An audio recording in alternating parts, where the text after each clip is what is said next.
All right, so we're going to go to question number 2. This question comes from Bryce Johnson, who asks, "Hey, Pastor Mike, hope you're well. I'm getting there.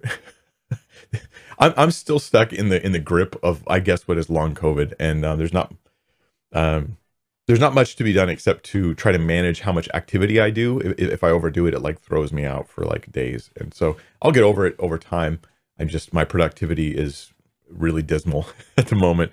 Anyway, you brought it up, so I thought I'd mention that to you.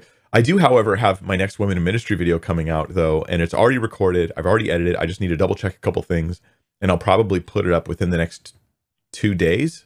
So maybe Sunday, I'll put it up online, and you guys can check that out. It's on the 1 Corinthians 14 passage, which deals with women be silent in the church. It's shameful for a woman to speak in the church. Verses that, taken out of context, are hugely inflammatory, but even which understood in context are still going to be irritating people, especially if they don't have a complementarian view of things. Okay, well, we'll dig into all that stuff when that video comes out on, I think, Sunday, probably. So, Bryce, you say, are there any non-Calvinist systematic theology books you recommend? Thank you for all you do. Here's the thing, Bryce, and I got to be super straight with you. My study of theology now doesn't flow from any one resource. And so I'm not that familiar with one resource that I could, in modern times, point you to.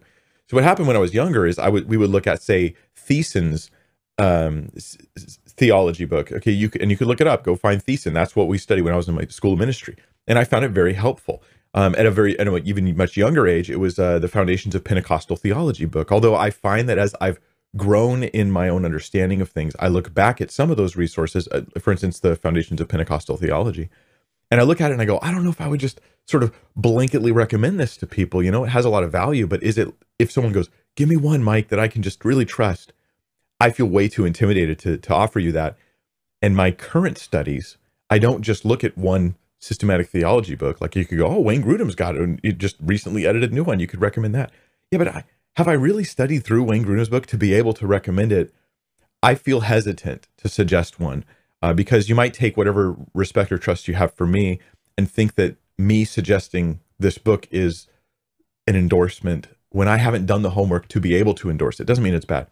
So when it comes to those kinds of book recommendations, in my own studies, I don't do that. What I'll do is, if I pick a doctrinal topic, I might look at one entry in a systematic theology book here, the same issue in that book here, and that book here, and that book here. That doesn't give me a great knowledge of each of those books as a whole, because I'm just studying that one topic. Anyway, this is why I can't offer too many good recommendations for you on that. I apologize.